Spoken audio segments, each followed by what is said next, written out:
start? Isn't it 8:30? 8:35? Okay, so Colombian time, 5 minutes late, we're there. We have Dr. Mar here and his students. Welcome to the university. And they have limited time, so let's not waste any. Good morning, everyone. How are you today? Good. Great, with energy for the last day? We're tired by now. No, they're not. So we didn't ask Fernandez to introduce ourselves because everybody knows who we are, so it doesn't really matter. Well, yeah. Johnny, so let me introduce Johnny. So everyone, I think you've seen me. I introduced myself before. I am Diana Diaz. I run the Foreign Language Department here at the university. Blah, blah, blah. Here's Johnny Segura.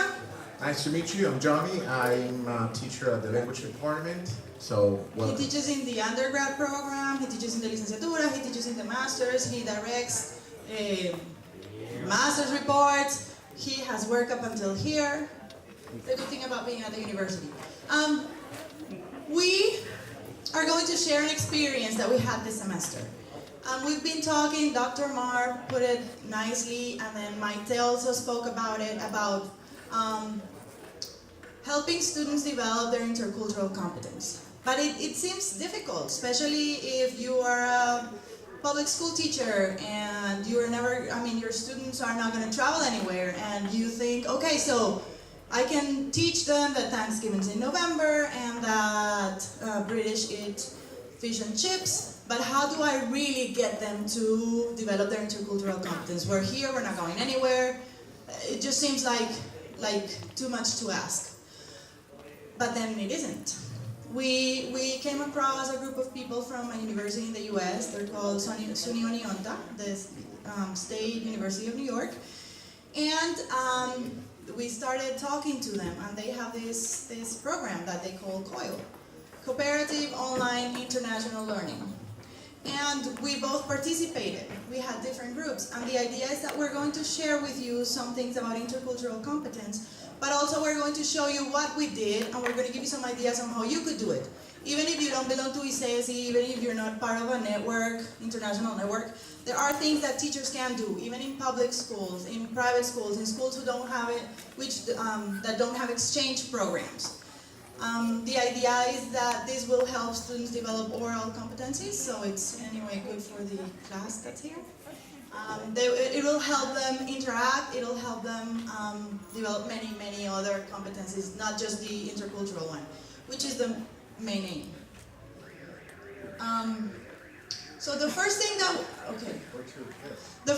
we want to do is, we were speaking about stereotypes and how people imagine that the British are really punctual and that they eat fish and chips and that their humor is black.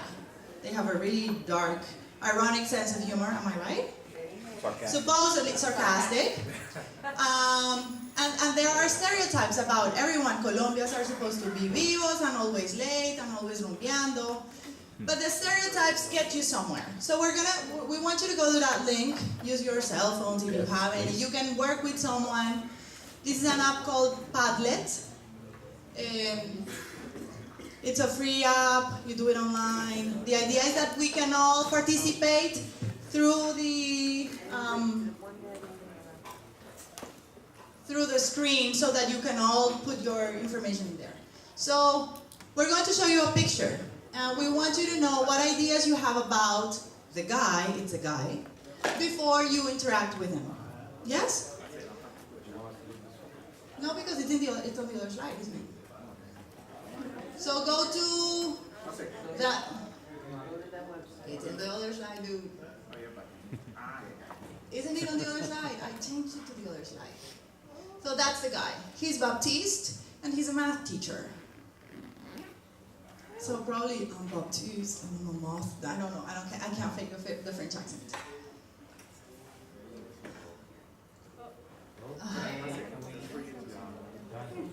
Go back to the presentation. Thank you. Big screen. Thank you. There you go. So that's the link.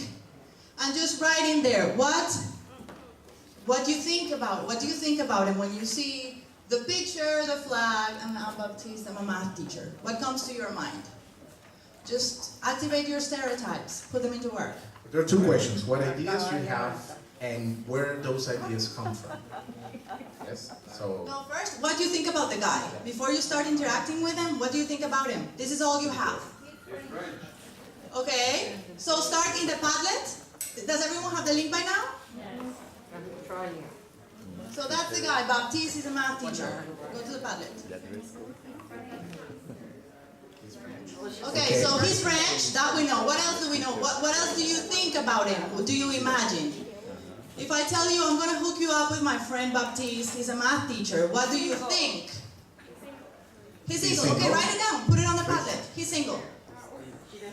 He likes numbers. Okay, he's relaxed. He likes sports. he likes to learn. He likes numbers. Wait, people are typing. He's French, so what ideas do you have about French people? What do you think about? Put it there. Put it there. Write it down. Anything that comes to your mind. He looks like a dynamic teacher. He's a good lover. Oh, put that, Carmencita, put it. Juli, put it for her. He's a good lover. Oh, Stinks. Oh, come on. he stinks. Oh, egocentric. Egocentric. What else? French don't Is have there that any French reputation. guy or Takes a shower every other day or every other week. let me see. Good lover? Ah. He likes sports. Young and social. Drinks a little what? You need to put it in the Padlet so everyone can see it. Okay. I just did. No, I just did. So drinks wine. Eats cheese. Okay. You're missing the bread. He's cute. His kid is not a stereotype. But yes, he is good. Okay, you're right. This one. He's as smelly as a Frenchman. He's so friendly to tourists. Whoever wrote that, where is it? Where did When it you go? say he's so This friendly one, to he's tourists. so friendly to tourists. Are they being ironic? British about it? It's true that they're friendly to tourists? That's why I'm asking. Are they being ironic? Sarcastic? And the so is in capital letters, so it kind of gives me the idea that you're not being very serious. Okay. He has a baguette under his armpit. Cool. He likes working out, young and social, refuses to speak English. French people refuse to speak English? You go there, they will not speak you. They refuse. Okay, so we've activated your stereotypes. This is what, whenever you go to a new culture, this is what you do. If you go to Japan, you know that you need to be quiet, be on time, be polite, don't speak too much, it won't be right. Don't ask any questions. And if you're in China, don't say no. Am I right? Don't say no, Chinese people. Supposedly Chinese people don't say no.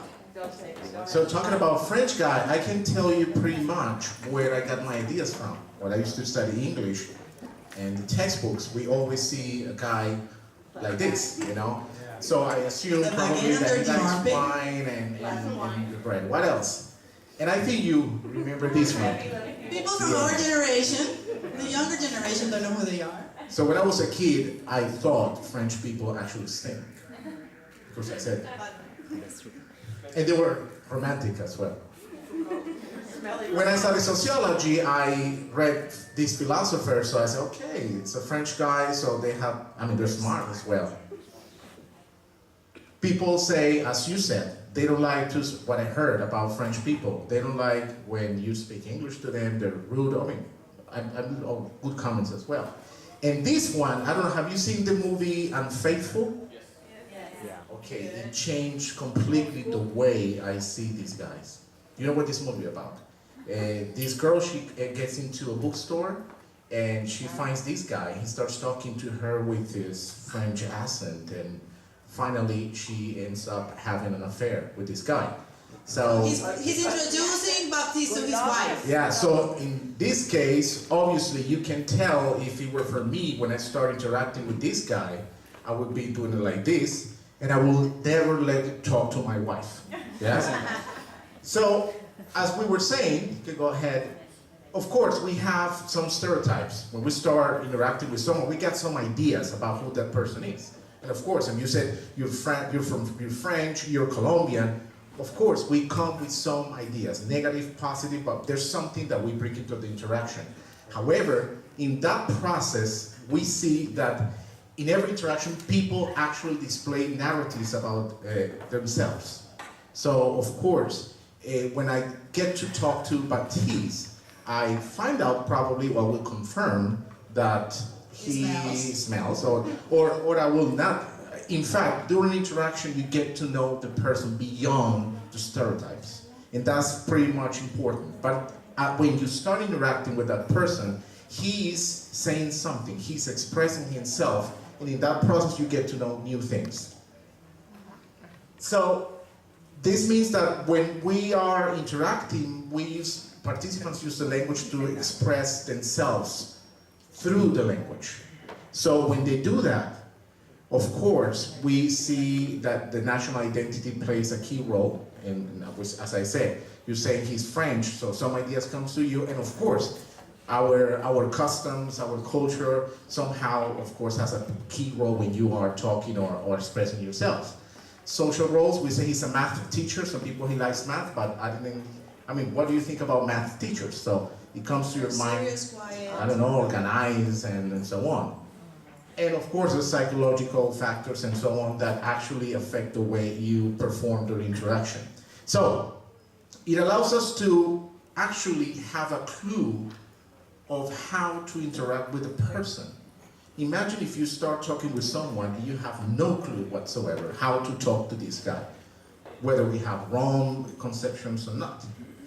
For example, if you're dealing with a British person, in my case, I'm starting a PhD, and my supervisor is British, and he said, we're going to meet at 7:30. And I was there at 7, I was there before 10, I'm usually 10 minutes late, I run everywhere. But with this guy, I knew, since he's British, I need to be on time. Otherwise, I'll start with the wrong food, and then he'll hate me, and I'll never finish that damn thing. So that stereotype helps me organize myself according to who I'm dealing with. Not just because I'm unpunctual, I'm always going to be late. I try to be punctual, I promise, but I can't. And it is a problem. Okay, yeah, so some clues that you have are, for example, you see that person as a representative of a country or culture. That's So if you're a Caleño, you should dance salsa. You're a Caleño and you don't dance salsa? Yeah, that's what they always ask you. Is there a Caleño here who can't dance? You're not a Caleño, dude. One girl. But usually, don't you get that? ¿Y una caleña que no sabe bailar? Don't they say that to you? She's covering her eyes, so it must be right. Second, you remember something somebody told you about this guy or this person. You've read books, and like in my case, I saw this movie. So that's a big problem for me.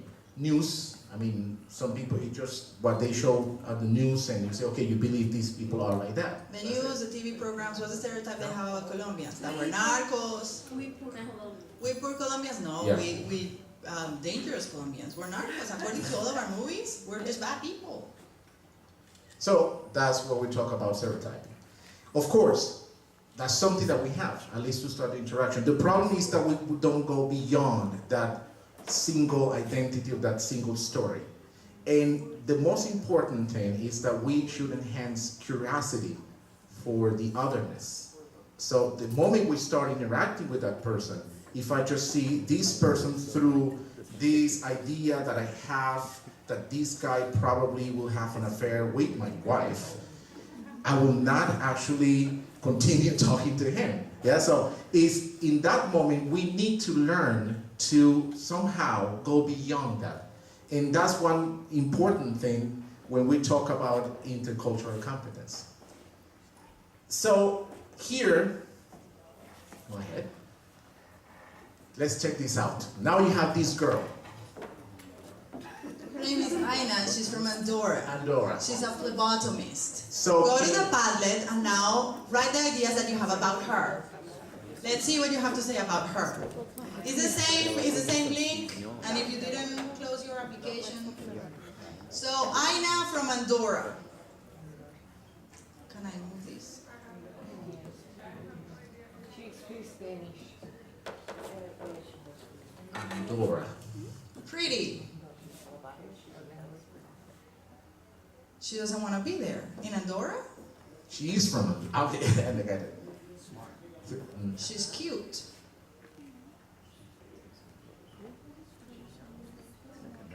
Likes to make friends.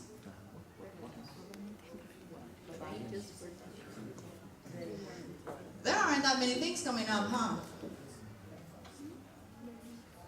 Young and social. She studies a lot. Does anyone know what a phlebotomist is? But it One sounds, person does. With blood, right? Study of blood. We had to look it up.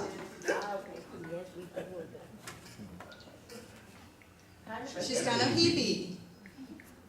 She looks friendly. She's smart, pretty, lovely. Happy face. Would you introduce her to your husband? We don't know how Andorrans behave. We don't know if they're unfaithful or not. She probably doesn't take showers often. She doesn't seem stinky, does she? A little bit. Just because she's a hippie, she doesn't take showers every day. Okay, that's a different stereotype. Smart. Okay.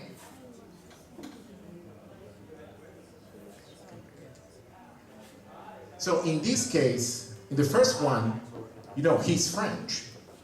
So we got some ideas.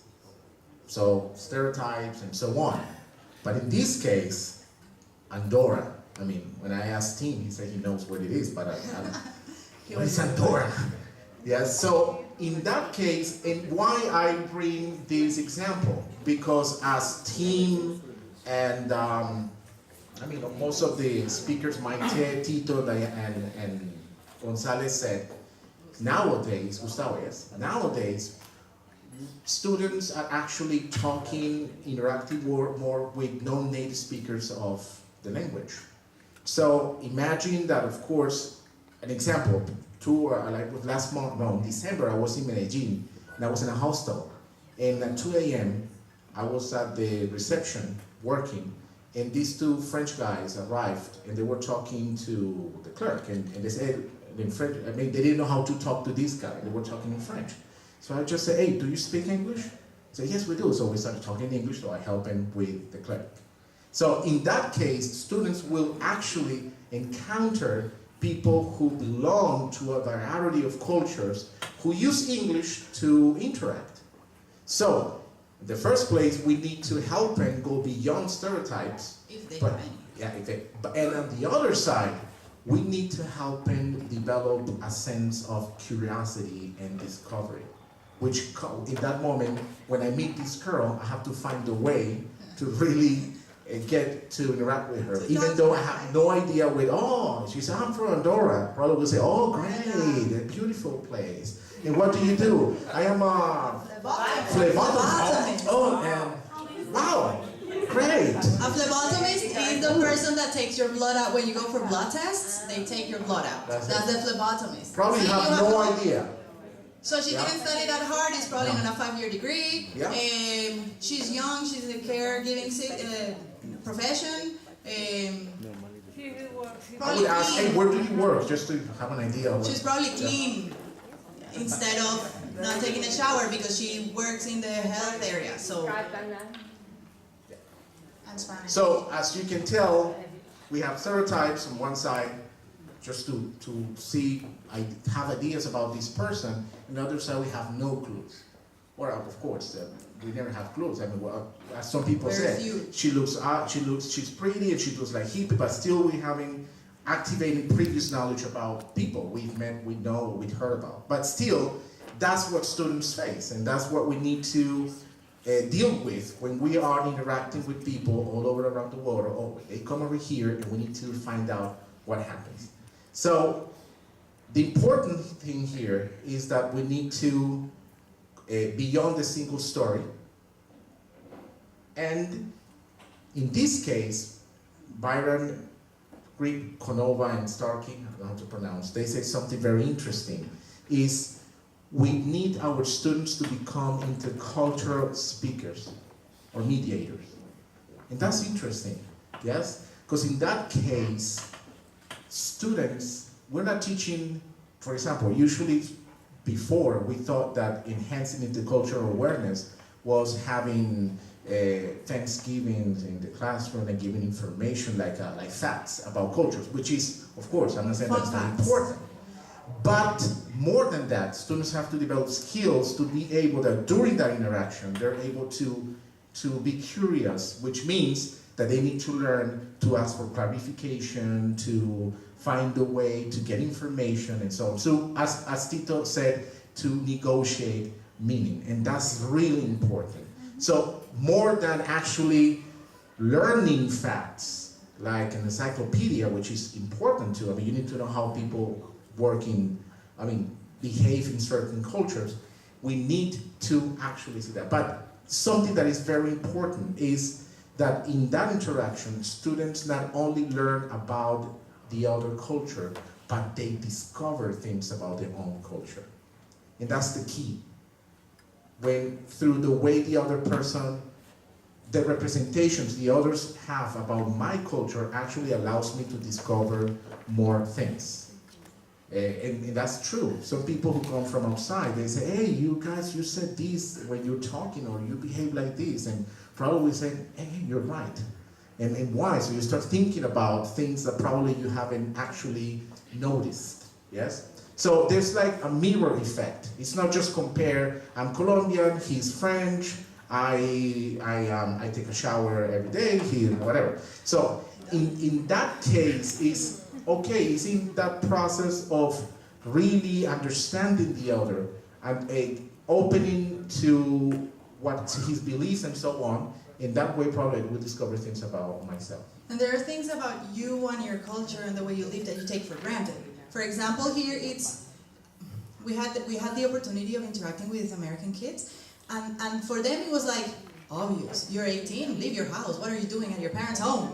And they gotta go. And the parents are like, okay, you're 18, leave. I need to turn your room into a gym. Move it. Yes? And when they started speaking to our students were like, no, I live at my parents' house. You live at home and you're in college? Well, yeah, we don't leave our houses until we're older, and when we're 30, we leave our parents' house to go to our husband's house. And I didn't really get that criticized for it. I mean, and it happened to me. I lived in my parents' house until I was 30 years old, and then I got married. And no one said, pero qué le pasa? No, you have to leave the house. No, I asked my dad, like, do you want me to go? It's like, no, don't worry about it. So you take that for granted because you don't get asked about it. And when you say, okay, they leave, I don't want to leave. I want to be at my mom's house, and I want him to, because my students, sometimes they bring lunch from home. They're not preparing their lunch from home. Mom is doing it. And do you do your laundry? Me? No, my mom does my laundry. And so those things that they take for granted, whenever they start speaking to someone who does things differently, then they say, look, they have to do their laundry and prepare their own food and clean the bathroom. I am so lucky. So they start becoming more proud of their identity, and they understand their culture, and it's like a mirror effect. While you know the other more, you start to understand more things about yourself, which is what's hard when you have no one else to talk to. Like if everyone in your neighborhood stays at home, lives in their parents' house until after they get married, because they bring their husband and everyone to their house, then there's no one challenges your ways of acting, of behaving. So the more you know the other one, the more you know about yourself. Yes? So two things: curiosity, that's very important, and awareness of ourselves and our own cultures. So those are two key aspects that we need to keep in mind when we're enhancing intercultural competence. So in this case, the intercultural dimension and language teaching, we have to keep in mind, number one, enhance intercultural competence as well as linguistic competence, of course. To prepare students for interaction with people from other cultures, to enable them to understand, as I said, people from other cultures as individuals with other distinctive perspectives in that interaction. And to help them to see that such interaction is an enriching experience I mean, that's something that they will really, really appreciate, more beyond just practicing English. It's the fact to getting to know other people and really get to know yourself. So in this case, they're just as a, no, continuous, just to keep in mind is we enhance skills of discovery and curiosity.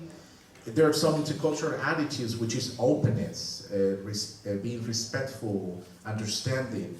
Knowledge, of course, they need some knowledge about, I mean, the fact that we know some things about where he comes from is important. How they behave, why they behave like that, or why they think like that, because that's very important. Be more than just, oh, they do this, why do they do that? Have you thought about why in Spanish, here in Colombia, we always say, me regalas una galleta and you buy it? Me regalas un bomboncito? That's, we say, why do you do that? And obviously you have to be critical cultural awareness. I mean, is the fact that you have to really understand and have like a critical point of view towards your beliefs and someone else's beliefs as well. So, some author said, how do you enhance the cultural competence? There are some examples. Number one, If I've never left my country, this is the big question, especially if you have no, we have students here from all backgrounds. We have really wealthy students who go everywhere, and then we have students on scholarships who never go anywhere. Yes? And still, all of them need intercultural competence. So how do you do that if you've never left your country? So there are things teachers are doing. some provide factual information in order for them to make comparison analysis. This is what we've been doing for the longest time. Yeah. Experimental learning, it goes to be from role plays. We get, hey, you are from this country, you're from this country, so we act out, okay, activate the knowledge that we have. But nowadays we can see that using technology allows you to do other things. And the important thing is that usually the focus is on how learners respond to others and others' views of themselves and how they interact with people from other cultures. So that's the thing that they've been actually doing. So in this case, the teacher does not need to have experience or be an expert on the country. This is the other thing, like you say, okay, for us, I think it's easier to teach American culture because we watch it on TV all the time. It doesn't mean that we have to be, it doesn't mean we need to have gone to the US to know more about the American culture because we get all their sitcoms and we watch them all the time. So if you've seen Friends, you think you have a pretty decent idea, or yes, but the idea of what we're going to present is that you don't need to be an expert in any culture to get your students to understand the culture. And part of the process, because teachers say, well, how do I teach them about Australian culture if I've never been to Australia? Or how do I teach them about British culture if I've never been to Britain? How do I teach them about Andorran culture if I've never been? I don't have no idea where Andorra is. Yes? The idea is that the thing, we needed to set some, like, academic concepts like a ground so that we could discuss the other things. But now we're going to show you like the process that we followed and a process that you can follow to promote all this. So before that, so you don't need to be expert in any culture at all. and good news, the best teacher is neither the native or the non-native speaker. That's what we're talking about. Yeah. Yes, that if I'm a native, I cannot teach English. But the person who can help learners see relationship between their own and other cultures can help them acquire interest in and curiosity about otherness and an awareness of themselves and of their own culture. So in that case, when we are planning our classes, our activities, that's what we have to keep in mind. Because that's true. Most teachers says, okay, what can I say about, how can I keep in mind that I need to introduce that cultural dimension in my class if I've never been to the United States, I'm not from there, or from another country where they speak English. I just was born here and I learned English over here. So that's what happens. So people said yes about the program where they brought native speakers. So like if your school we is not are going to solve the problem. And you didn't get a native speaker, then you can still foster intercultural competence. Okay. So we're going to present 4 steps on how to do it. And these are the steps that we followed. First, the first step is to make contact. and then we're going to show you how we make contact and how you can make contact. Then we go to the planning, the activities that we planned and what we designed, and some ideas of what you can design. Then the development, the put into practice of the whole process, and finally the outcomes. We're going to show you some of the outcomes that we got. We are part of this COIL network that we're going to tell you what it is, but it doesn't mean that you have to be part of this particular network. There are others, and we're going to show them to you. It means collaborative online international learning, and it helps students develop intercultural awareness and competences. It gives them the opportunity to share online learning environments. It encourages team taught, because you teach with teachers in other countries. You share syllabi, so objectives and activities and plans with both classes. And you promote experiential and collaborative student learning, because they are actually experiencing the other culture through their friend, in our case the US, but there are friends everywhere. So we talk about the possible benefits for students. So in this process, first is teachers' collaborative work. The fact that you're working with other teachers from a different place allows you to get different ideas and a different perspective what you're doing in class.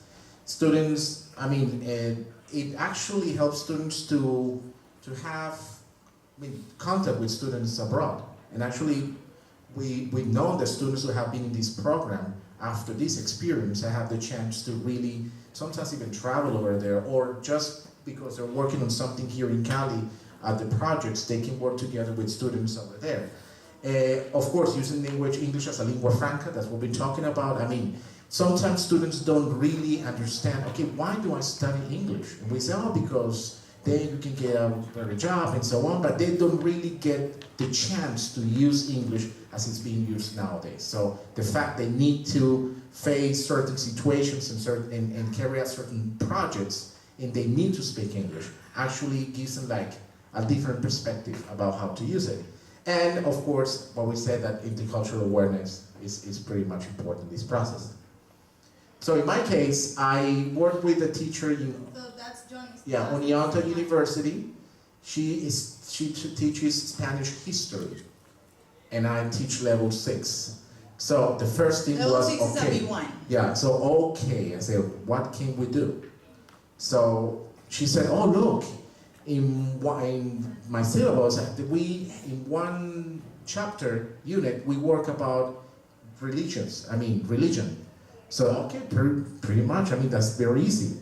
Let's see how the influence of the Catholic religion has had in Cali specifically. So we found a way to have a task in which my students can talk about from their perspectives. And these kids in New York, who were from different parts of the world, Mexico, Bolivia, they were from different places. And when they were doing the task, they actually talked about religion in their own countries. And the second project was about bullfighting. So, because I was part of the unit, they would talk about bullfighting in Spain, the history, and so we said, okay, let's talk about bullfighting in Cali and what these kids think about this. So that was really interesting that they actually were developing what we call critical thinking. They think, okay, why do we agree or disagree with this, and not just histories, more than that. In our case, I worked with a professor from the English program in the US. They are future teachers, and they're going to be English teachers, not English as a foreign language, but English first language, the English teachers at the schools. And he was worried that his students wouldn't have the international experience and the cultural awareness to receive kids from all over the world. They live in the state of New York, not in the city of New York, but they're going to go work in different places, and in New York they have many, many foreigners. So this professor was worried that his students had never really interacted with people from other countries, and so that they wouldn't know how to treat their children who were immigrants in New York State. And so they are future teachers, and my students are English 1. They can introduce themselves and say that they have 17 years old. Not that they are 17 years old, that they have 17 years old, no? They're beginners. The kids at this university who come to the lower levels are basically because they didn't go to a bilingual school. they went to a public school, or they are from rural areas. So basically, their academic background is very basic. Their cultural background is very basic. When you talk to them and you ask them, okay, where have you been? Have you been to San Andres, Cartagena? Like 3 of my students raise their hands. And the rest, they've never been to the beach. They've never been to Calima. Things that you take for granted, like, oh, who hasn't been in Santa Marta? Like, everyone has been to Santa Marta. But no, it's part of understanding that they come from different economic backgrounds, yes? And for them, that intercultural or that international interaction is difficult. It's like, where am I going to get someone, like an American friend, teacher? I've never left Cali. I have kids from Pradera, from Huacari, from Nariño, from different places. From Naranjal, Valle del Cauca. That is not even on the map. And they don't, and so for them it was really nice. But there was a difficulty. I was like, okay, but my students can't say anything in English. How am I going to get them to work with these American kids who know no Spanish, and my students who know no English, and they're just in the learning process? And we said, okay, fine. So so this is the situation. My students are lower level students, and his students are future English teachers. So the first thing that we did is we made contact. We found the other teacher, we started speaking, and we had our regular Skype sessions. But if you're not in that network, then you can still do it. We looked up. Did you open these ones?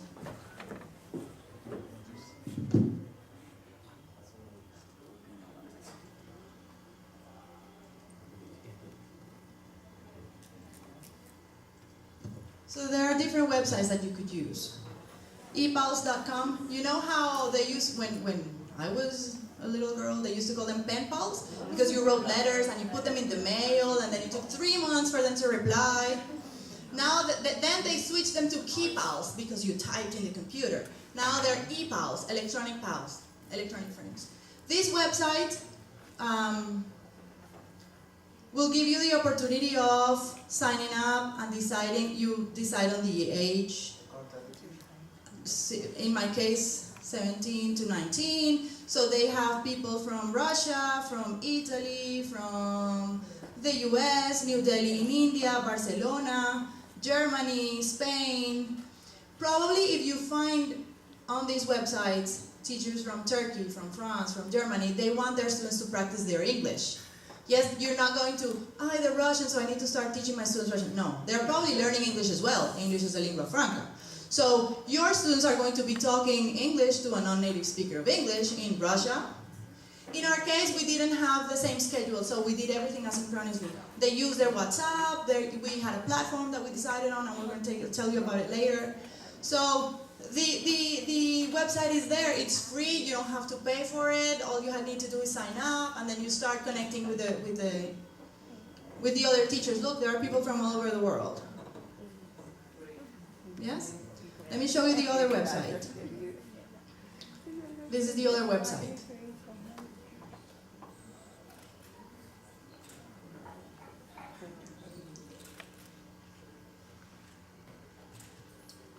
So you decide on what is it that you're teaching. Oh, I'm teaching first grade, like my daughter. And then first grade math, go to reading. So they have different, choose a grade. I'm going to go to the map, yes, no, but I need to choose my grade first. So if I say, okay, 9th grade, you'll find the places on the map where teachers are teaching 9th grade and they are interested in hooking up, that's not the right word, right? Connecting. Oh my God, I'm so sorry. 9th grade. Okay. 9th graders are connecting. Yes, sorry. The movie, Unfaithful. Too much talk about French guys.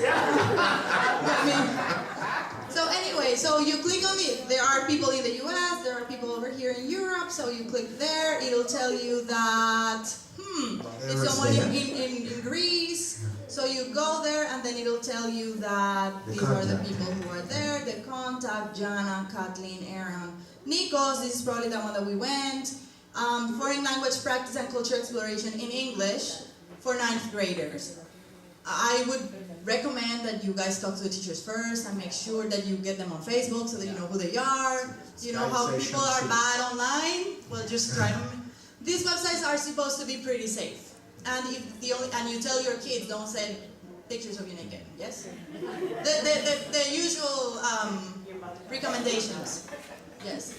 So it's for free, all you need to do is sign up and then find a friend and then start talking and then getting your students to participate. It isn't hard, it isn't complicated, it's there. All you need to know is where to find it and how to do it.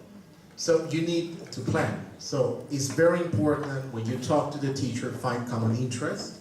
So in that case in my case, I have to talk to this teacher, what does she want to achieve? Her students were studying Spanish history, but at the same time, they were learning Spanish. So in my case, it was a little bit different. In her case, she wanted her students to practice her Spanish, and I wanted my students to practice to use their English. Yes? So in that, and then we said now, and of course, we want to enhance intercultural awareness. That was the two things we wanted to do. So we actually, together, sometimes through Skype sessions, we talked, we agreed on what we wanted to do. She sent me her syllabus, I did the same thing, and then we said, okay, I have some ideas. How about if we do this and this? Because you actually, in my course, there were like 2 units in which it was easier for my students to actually get into the task that we were thinking, which is bullfighting and religion. And I was thinking of my students' level and so on. So find the common interest, plan together, and what you're planning, and when you actually implement the process, you have to think about how you're going to implement it. I mean, it's something that takes time, but you have to really have a good plan. And that's the key. Just talk about this. In my case, what we did is, his class was about literature and identity, teenage identity. So the only thing that I could offer, because my students know very little English, what I told them is, okay, they can start identifying what my students do in their free time, what they eat. They can tell you what they eat. They can tell you about their families. They can tell you about their university. They were starting to learn the prepositions. And he said, okay, no, that'll be good so that they can start asking them questions about how they live and who they are and the things that they do using the present simple, because they won't learn the past simple until the very end of the semester, with very basic English. And they did the same thing. They explained things to them in very basic English. But the topics were good.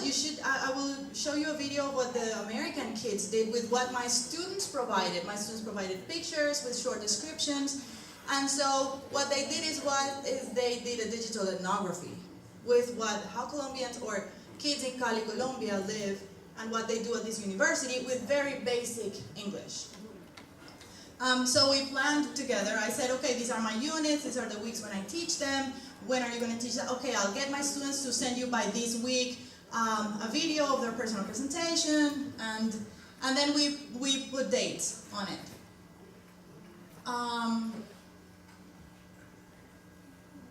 Part of finding a common interest, what do we want our students to do? My students, his students, or her students? How does the project fit into the student's profile and English proficiency? We needed to organize the thing of the level because my students didn't know a lot of English. The expected outcomes. The expected outcomes. What do you want? What do I want my students to be able to do at the end of the course? And our expectations. I was happy to see Ramel Falcao yesterday. Who was it that presented Ramel Falcao? Dr. I loved it because my students can do that. I'm going to use that at the beginning of the semester and say, okay, if you can do this, I'll be more than happy. Very basic English. And our expectations. So in the planning together, one by one, no? Yeah, we wanted to give students the opportunity to interact. So you that was the tasks. key. They can actually, through the task, they could actually work together. And in my case, for example, what I did with the teacher, Elizabeth Small in New York, is that 2 of my students have to work with 2 of her students. So that was groups of 4.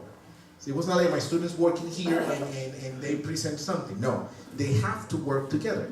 So they have one task and the 4 have to find the way to do it.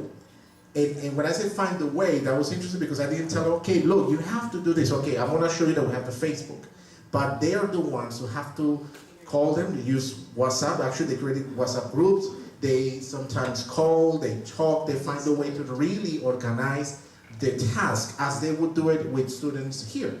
So that actually they have to face the problems that any student would face when they're working together, besides communication, which is key. But they need to understand that this guy from there probably works this way or behaves like this way. So they have to really negotiate and find a way to find how to do it. In our case, it was one American student, 4 Colombian kids. Yes? So that my students could provide more information for the American kids to work with. Since they don't know any English, so they needed like more information about what Colombians do. So they had 4 kids telling them what Colombians do, and there was one American student. So this is what we've been. The other thing about the task is that they should promote intercultural awareness and understanding of each other. The idea of just getting them to find general information of the world. And, no, it needed to be something that they could contrast and compare. And then what we were saying, the mirror effect. Promote language and vocabulary. In my case, for my students, it was really nice because we practiced before telling them that, for example, you need to talk about your family. So they practice in class. No, teacher, venga, grábeme. Okay, I'll record you, and if you like it, then we'll put it on the platform. So they practiced one time, and another time, because they didn't want to look silly or dumb or whatever in front of their American friends. So they were like doing the same thing, like you need to present your family. And my family is my mother, she have 35 years. No, she is no way, teacher, again. And so it was nice because they recorded, they practiced and practiced so that they could look, so that they would save face, Yeah. and look nice in the international context. Even if and it promoted speaking, for example, for the ones who are taking the oral interaction class. It promoted speaking, exactly. they sent voice messages through the WhatsApp, they texted all the time, so they were using English all the time, even if it was simple English, because that's all my students could do. And enhance collaborative learning, which is important. Because they really need to find a way to carry out the task. Go back because you want to take a picture. And then we'll say, no. I'm sure that we're going to put the presentation somewhere. So this is an example of the planning. We're not going to go through it, but just to say that we established set some objectives and timeline and everything. That's the way we did it. And the funny thing, okay, what's interesting thing is that we did it in both languages, Spanish and English. In fact, actually, she was practicing her Spanish too, Elizabeth Small, the teacher from New York. She teaches Spanish, but for her, she said that she felt comfortable using Spanish with me, and because that way, it was a way actually to have the chance to continue practicing and doing it. So we planned everything in Spanish and English. That was is the thing. the And we have calendar. timelines, the calendar, and so on. We have schedule with dates. This week they're supposed to do this because the task that they did, we included into our timeline. And we know, for example, these 2 weeks, they want to work on this because they're going to have an assessment at the end or whatever. And we actually have to talk about our holidays too. Oh, look, we just had the chance to have one synchronic interaction between her students and mine. But she has class in the morning, and we had class in the afternoon. So I called my students to come in the morning, so we went to the Yale Center over here, and they had the chance to say hi, hello, so that was interesting. So sometimes it's not easy, of course. Not only because of the time, I mean, actually, especially because of the schedules. The classes are And if you different find now. friends in Greece, they're going to be like 18 hours ahead of you, or 10, or 12, or 8, or I don't remember how many. So it might not be easy to have synchronic sessions, but still, asynchronically, it works. So we started with icebreakers. I mean, I want to show you what we did. I mean, students have to introduce themselves. I mean, they recorded some videos saying what they like to do and so on. And the others ask questions about what they said. So, oh, you like this. Oh, what do you think about this? Or they say, oh, I like too. So that was the first thing that we did. And then we just we thought about these 2 projects that I already told you about. So these are the things you have to keep in mind. I think Choose the topics, the date, set a schedule, put Exactly. it on a calendar. This is mine. Oh. Of course, no? Whoever knows me knows that this is mine. So this is what we did. So we had the introduce yourself 3 weeks, then talking about their lifestyles, what they do, their hobbies, their everyday activities, then talk about their family, then talk about past experiences. Then they needed to describe their home and town. So these were the assignments. They need to make a video about themselves, or they need to go to the platform and put the information. They had to take pictures of the university here and there. The universities in the US took pictures of SUNY Unionta and sent them to us like, oh, it's so pretty. It was autumn. We don't have autumn, so it's nice. They described their home and who they lived with and what they did, their typical and favorite food. You'll see pictures of chontaduros, plátanos, all of the things. And it was really nice because those things the American kids had never had, and so it was nice. Use of technology, you have to choose, focus on what you're doing, and so what kind of technology you're going to use, the platform. We decided, in my case, to use Facebook. Indiana, they use We used Edmodo. I'm going to show you. So we wanted to use Facebook to see, how students will interact. It's something in which they have the profiles and they can actually accept the other one as a friend and take a look at their lives. You know, people post everything. So we want to see how it worked actually in this scenario where they usually interact. They're actually more used to interacting with young kids. Yes. Go ahead. So they used Facebook and we used Edmodo, which is a closed platform. It looks like the Facebook, but it's closed. You can put files in there, make comments. There is an app for the cell phone that you can use to watch the pictures and the photos and everything and the videos. It's super nice, easy to use, it's a free application. The good thing about it is that it's closed. My students are level 1 student. I think I had one girl who was 22, she's in 7th semester, never took English, first level. And then I had another kid who was 20. All of them were 16, 17, so they were underage. I figured it better have a closed platform with a closed group, and I didn't let anyone but us in the group, just because my students were underage. His students are level 6, and they're probably a little... Anyways, in Facebook you have closed groups. We create... my students and students in Unionta, they have at the end, as a product of the test, after they found out information, talk about what they thought about bullfighting, for example, they have to post a PowerPoint presentation with their voices in VoiceThread. So we use VoiceThread as a tool for them to actually share what they did. An example.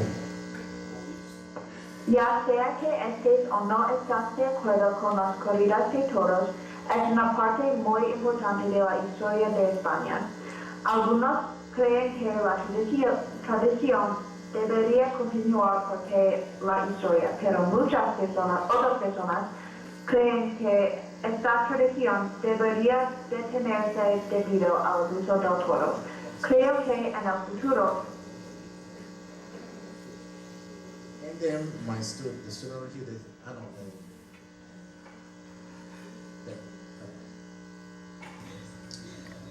The bullfighting is a physical contest that generally involves humans attempting to public subject, immobilizing or killing a bull, using according to a set of rules, guidelines, or cultural expectations.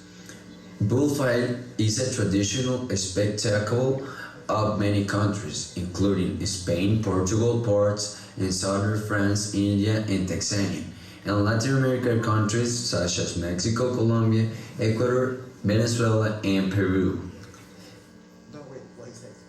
It seems hard to believe that in this so-called civilized age, a most vicious and cruel spectacle or blood continues to flourish in Spain and certain other countries. Bullfighting. That is not only about the history of bullfighting, but they say, okay, this is what we think. And actually that's part of the discussion they have, because it's not just giving his opinion. He's giving the things they talked about in that group. Now, one thing, you said, hey, after that, did you correct anything they said? I said, no. Not even what they wrote or what they said. Some people say, but how come? Because that was not what I was looking for. And in fact, do you understand what he said? The guys over there, they understood what they said, mostly. So I think that's pretty much it. The fact that they have that experience And of course, in the process, they will be improving the use of the language.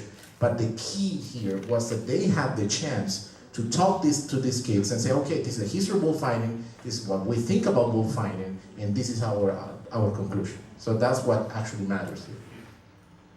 These are some opinions about what they experienced, but we can just go ahead, don't worry. And Janita says.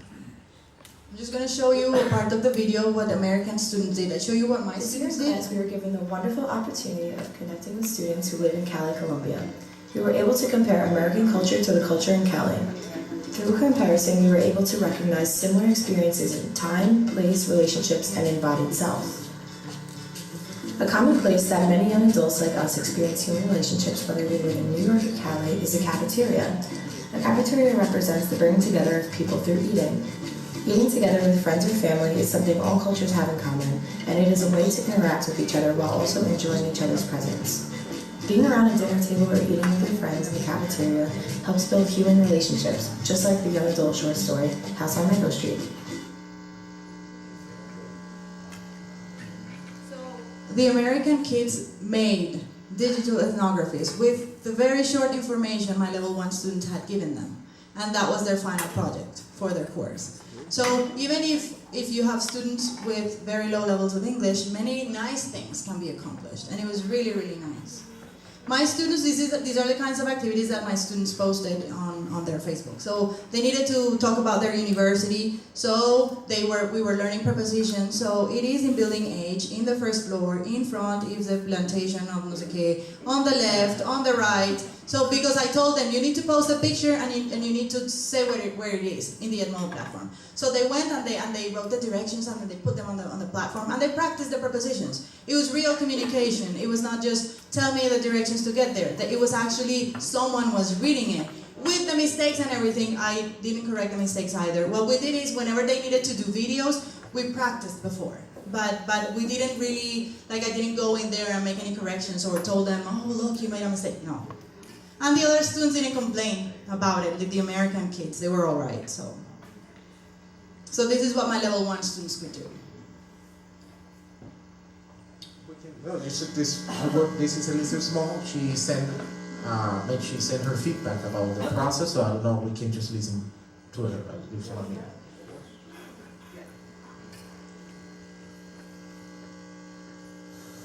Hola Johnny y colegas, soy Elizabeth Small, profesora de español en la Universidad Estatal de Nueva York, en mi pueblo pequeño que se llama Oneonta. Hicimos un proyecto de COIL este semestre entre mis estudiantes de civilización y los estudiantes de Johnny de inglés. Esta fue la 4ª vez que yo he hecho un proyecto de COIL. Las otras 3 veces fueron con un profesor de México, un colega ahí. Pero esta vez fue diferente de manera muy positiva y la primera gran diferencia era que los estudiantes estaban casi al mismo nivel en su habilidad con la lengua y para mis estudiantes esto fue muy positivo porque sintieron que ellos pudieron ayudar a los estudiantes colombianos con su inglés y recibir la ayuda de aquellos estudiantes en el español de mis estudiantes. El intercambio fue más igual entre las dos universidades a nivel lingüístico y esto fue muy positivo. La otra cosa que noté en este proyecto fue que en el proyecto que hicimos que fue menos académico fue el proyecto que dio mejores resultados. Porque en el proyecto que cuando pedimos que investigaran un tópico más académico sobre la religión, se enfocaban más en lo académico, en la investigación, y no prestaron tanta atención a lo de comunicar. Luego en la tercera actividad, cuando debían básicamente intercambiar opiniones, realmente comunicaban y escuchaban y prestaban atención al proceso de intercambio, de comunicación y de intercambio cultural. Fue muy positivo y espero seguir el proyecto más o menos en esas líneas. Creo que fue beneficioso para las 2 clases, definitivamente para la mía. Y espero hacerlo otra vez en el futuro. Muchísimas gracias. Now she's in Korea, and the idea is that we can do something together with her students in Korea and my students in semester. That will be different. Let's see. So just to keep in some concept with a mirror effect, going beyond stereotypes, intercultural speakers or mediators. That's what we need, and we need to enhance curiosity and motivation. Some things that we have to keep in mind when we're actually doing this kind of collaborative activities. And of course, just to keep in mind on the how-to is important to make contact. So we can find different ways to do it. I mean, don't be afraid. Just get there, try to contact these guys, any teachers, and find a way to do it. And be careful, the planning is very important. It's not just the fact that say, okay, let's talk to these kids and that's it. It has to be a very, very organized plan, because that actually allows you to really see where you're getting and actually including what you're doing in your syllabus. And students will feel that it's not something external, something that is not really meaningful or is really giving something to our classes. And obviously the development, the outcomes are the things that you have to need to establish when you're doing this. Okay, did you close your Padlet application?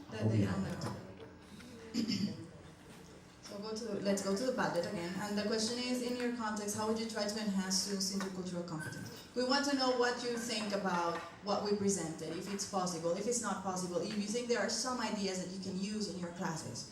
But we want everyone to be able to see it, so that's why we have the Padlet. Can you open another one? No. A clean one? No, I think so. I don't know how to use the Padlet really well, sorry.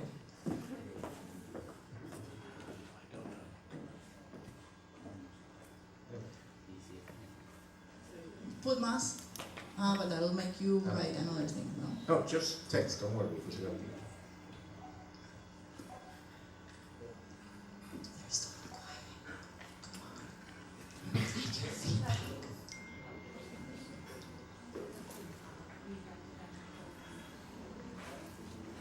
Sounds good.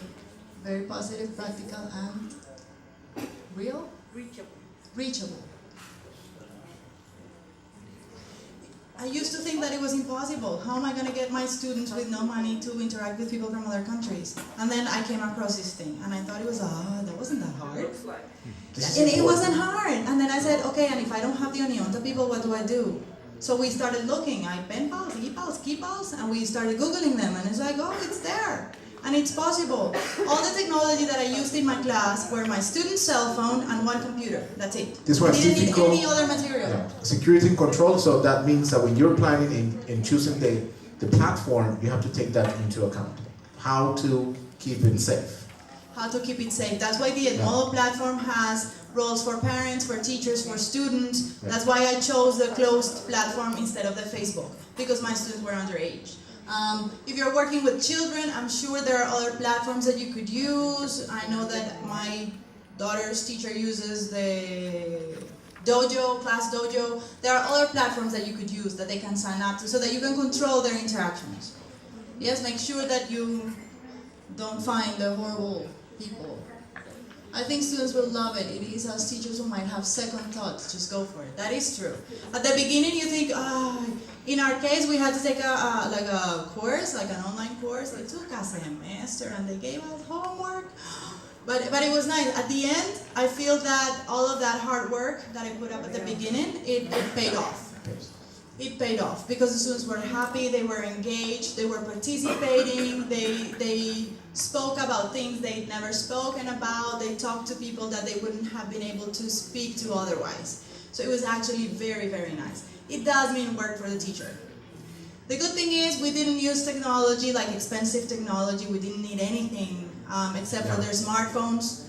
Cell phones. Cell phones, yes. The Edmodo has the application that you download to your cell phone, and you record the videos from there. You interact from there. It's like opening the Facebook in their cell phones, and all of the interactions are visible for the teacher, so you know exactly what is it that they're talking about, at least in the visible. It's free. Okay, so. It's free. Yes, you don't have. Yes. You have to pay. Very interesting way of getting students that might not have the possibility ready. I think students will love it. Where is the picture? No, that was super before, congratulations. I think. Thanks for sharing this with us. Okay. Sounds good, difficult to care with kids, positive, practical, reachable. So, okay. Thank you It's very free, much. then why not? Yes. I hope that you get something from this experience. If you have any questions, of course. Questions? Well, we're too excited.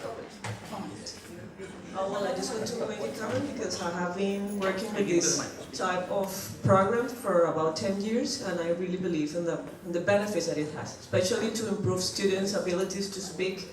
As you said, it's for any level. I mean, I have had students with beginners, intermediate, and at the end it makes big differences.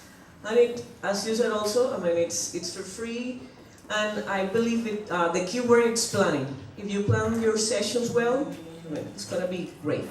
And at the beginning, as with any other platform or program, it takes time. You have to face a couple of difficulties.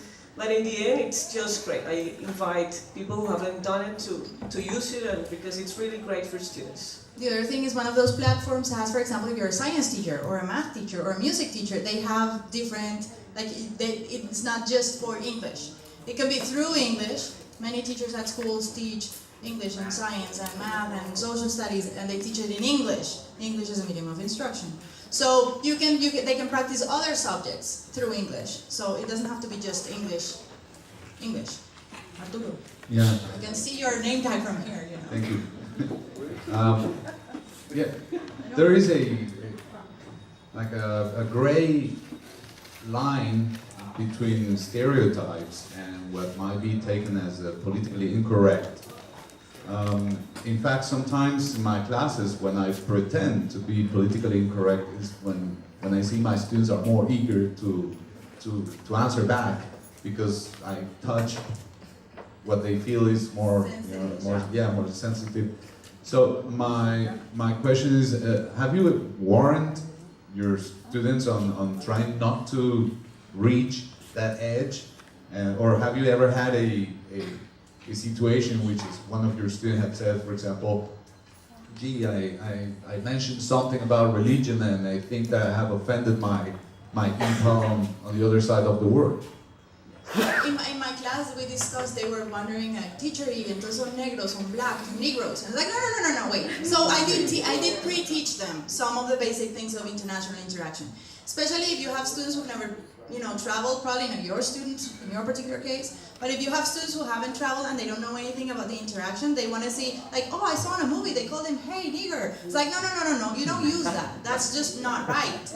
And you need to pre-teach them basic, international interaction. But this is basically what we want them to be able to develop. That's why we offer that opportunity. Their teacher over there spoke to them about it as well. Yes? And in my class, we didn't touch any sensitive issues. You saw family, routines, hobbies, habits, the regular level 1 stuff. So we didn't actually got that far to have insulted someone. In my case, it could be.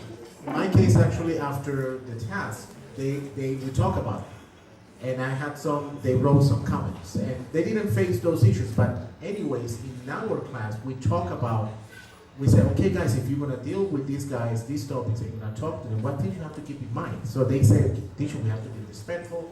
It's not just as they go and interact.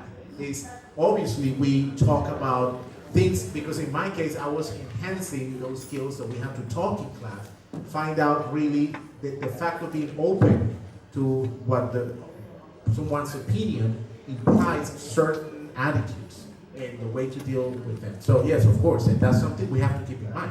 If not, we're going to keep on reproducing those stereotypes and actually, as you said, negative opinions about someone else. So. Congratulations. Truly, truly. When I was listening to you, I was also thinking that this is a very reachable way to internationalize education. Sometimes we think that internationalization is only for higher education or for the upper grades in bachillerato. But in fact, this can be a way to internationalize education from the earliest grades in elementary. I think that With elementary kids, we can also do the same thing, because the main purpose of internationalization of education is to put people in contact with other cultures and with other people, and this is a very practical and I would say safe way And to cheap do also. that. I mean, it always worries me Very that I cheap. don't have any money. Well, and this is for free. All you need to do is find the right person in another country. Good morning to everyone. I'm glad to be here. Christina, hello. I strongly agree with her. It has been a wonderful opportunity to be here. I just wanted to suggest one page which is really, really good. It is Carrot Rewards. Put it on, do you have the Padlet? Yeah. No, I just. Well, that's someone. No, yes, but someone, do you have a Padlet next to her? Put it on the Padlet so that everyone can see it. Right. Just type the website so that it's there in front of everyone. My secretary is not. Your PA. You have a PA now. My personal assistant. It's called a PA now. Okay. No, she's just my colleague. I know. So anyway, so I just wanted to say thank you. It was a really, really good conference. Well, I'm glad we can be working with Christina Peña about it, because I know that we will. You know what we could do? We could leave the Padlet open, and if you come across other websites, you can put them there, and then if you check the, let's say we have a week, if you come across other websites in the following week, what you do is you go to the Padlet, you write it there, and then we all check the Padlet in a week, like next Saturday. So if we check the Padlet next Saturday, we might find that there are new links, new websites, new applications that you would like to share. I'm going to put anyway all of the other applications that we're using. Everything was there. The presentations will be on the conference website. All of the presentations, they've recorded all of the presentations, so they're all going to be there. So if there's something that you need to rewatch or to take somewhere, like I'm going to tell the director of my school that this is a possibility. I know that public schools, the secretaria yesterday said that they're working on having internet for everyone. Most schools have tablets now, so it means that it can be done. It's right there. Carrot Rewards. Carrot Rewards. First row, third column. There you go. There, Carrot Rewards. Elo has listening exercises. So what we could do is, if you all find something, you put it there, and then next Saturday everyone checks it out. And then if there's new information, then good. If there's any. Where is the picture? Where's the picture? What's the presentation? Anyone else? Because I'm thinking that they have to go to refreshment. Someone's hungry over there, and then here. Good morning, everyone. Well, first I would like to congratulate your idea. It is worth sharing, and I think that it's going to be very positive for us as teachers. However, I would like to know a little bit about the theoretical approach that you choose, because according to what I can see, you are choosing an intercultural view of language teaching. However, I'm not sure if you choose to follow Byram, Lyrical, or Sarate's approach. So, but most of all, in this case. But of course, we were actually, what we're looking for in this case is that we wanted teachers to enhance some skills that actually he points out that are necessary to actually do that. Okay, fine, thank you. However, the thing is that I see that your students, and what usually happens here is that in Byron's model you have 5 main skills. And what I see here is that they focus on attitudes and knowledge, which usually happens because in fact my master's thesis was about Byron's model and all that stuff, and usually they have difficulties in undergoing the process of critical cultural awareness. So this is a concern for all of us as teachers, and again, congratulations and thank you very much. Thank you very much. In our case, actually, we got into a certain point, and the idea is that during this semester, actually this year, we are continue doing this as a research project. So we want to go further. we have an international research project precisely to make it like fine-tune it. But anyway, what happened is we couldn't show all of the assignments and all of the digital ethnographies, but there was a reflection process at the end. They had to write down, the Professor Small sent her video, so there was actually that. 1 semester of 4 months actually is not a long time to develop all of like full intercultural awareness. But at least it gives them a taste, and at least they find ways, and it's a start. Here. Eventually, all of these IC teachers are going to have to be doing this, so Here. never mind. Yeah. Congratulations. Just want to share that in our school we are working with a program that is called Digital World Citizenship. And we, in our lessons, we work a lot with those ways, agreements to keep in mind when working with these internet issues. Okay, I will. The things Put it in the that Padlet. If you have any other applications, put them in the Padlet. Okay. Anyone else? Okay, so everyone's starving and tired of listening to us. Thank you very much. We have workshops later. The posters are outside, so you can sign up for the workshops that we have later today. There's a refreshment, and then at the end we won't be seeing you because... Closing words by Benita. Wait, I didn't wear my dress today.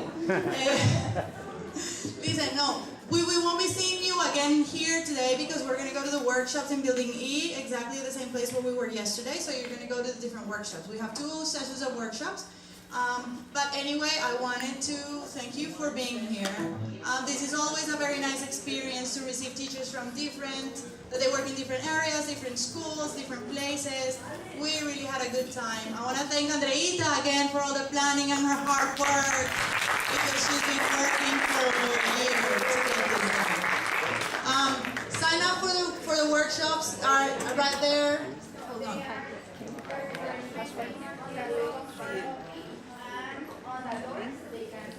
Okay, no, so we don't have the posters here anymore. Second floor, Building E, where we had the refreshments yesterday.